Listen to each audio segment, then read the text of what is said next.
Anisan'ny asa sahan'ny ministeran-drano fanadiovana sy ny fidiovana eo anivon'ireo singa telo voalaza ireo ny fanetsihana amponina indray andraikitra manoloana ny fitandrovana ny rano fisotro madio eny amin'ny manodidina azy mba ho antoka ho fampandrosoana. Izany moa dia hiara-miasa amin'ireo mpisehatra maro hafa. Maro ankehitriny ny tranga voajanahary miseho noho ny fiovaovan'ny toetr'andro. Hita tsy mifandanja ny toe-java-misy eto Madagasikara. Ny any amin'ny faritra atsimon'ny nosy dia miakatra ny rano, ny eto afovoany kosa miaritra tsikelikely. Tsikatratra fa sahirana amponina manoloana ireo. Tsisy karama mihitsy amin'ilay rano tsisy. Ny tompona lamba tsy mety sasana amin'ny ny lamba fa ilay rano maloto izany sady misy fotsina ao e. Dia sarotiny ala ianao raha ka rano mipaopy ianao ny rano mipaopy dina. Mahakasika ny faharetrany rano manokana teto Antananarivo izao dia nisy ireo nanam-panahina ka izany indrindra nanaova minisitry ny rano ny fanadiovana sy ny fidiovana ny tadresaka izay nanambaran'ireo vahaolana andraisiny teo anivon'ny tompon'andraikitra sy ny vahoaka eto andrenivohitra sy ny manodidina. Toy ny famahana ny tohi-drano tsy azo mpaniry mba hitarihana izany ho any amin'ny faritra voakasika rehetra. Nilaza ny fiavian'ny solon'orana ihany koa izy raha toa ka mbola tsy ho avy ity farany amin'ny herinandro. Araka ny fanadihadiana ny tanterahan'ny ministera manoloana ny fivoaran'ny faritra ny rano dia tsikatratra fa efa nanomboka niditra tsikelikely ny rano teny amin'ny farihin'ny Mandroseza ny alakamisy 20 janoary 17 lasa teo tamin'ny 12 ora tolakandro. Teo amin'ny 20 cm teo ny ahavon'ny rano niakatra. Ankehitriny efa tafiakatra eo amin'ny iray faingo 7 cm izany. Nanazava ny toe-java-nisy teny Ambohimanambola ny teknisiana iray avy ao amin'ny Jirama sampandraraha eo ambany fiahin'ny ministeran rano ny fanadiovana sy ny fidiovana ny alakamisy lasa teo. Dia efa misy fioaran'ny rano amin'ilay ataontsika hoe baraseuil eto Itopy.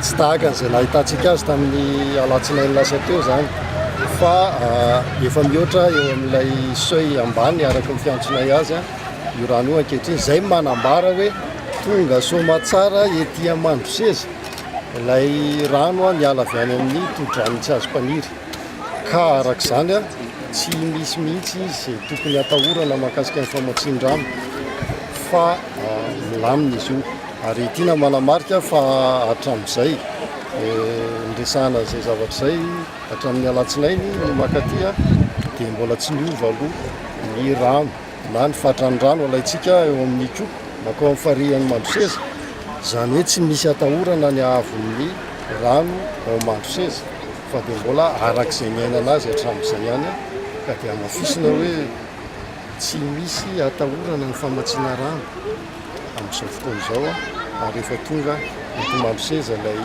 rano nalefa avy any tsy azo mpaniry izay natao indrindra moa izany hoe hanomezana antoka ny famatsian-drano sy sikaponina rehetra eto an-trano. Nanomboka tamin'ny moa izany nanomboka efa nanomboka ny alatsinainy namahana ny barazany tsy azo mpaniry izany hoe nandefasana rano nakaty Mandroseza fa araka ny lalan'ny rano moa izany dia misy an'ilay renirano atao hoe varahana any ambony any dia mandalo amin'ny centrale hydroélectrique ana Telemite izy io dia izay vao tonga aty amin'ny reniranon'ny Itopy ka tonga eto amin'izao barazy araka ny ahitantsika azy. Manamafy izany fitombon'ny rano teny atehoana izany moa ny tenyity rangahy iray monina eny. Mahita hoe ohatry ny ahoana ny fivoaran'ilay fiakaran'ny rano teto na nahoana ny fahitanareo azy izay tao anatin'izay 3 andro izay. Atao anatin'ny 3 andro izy tena ritra be mihitsy moa izao hoe izao misonosonitra kely.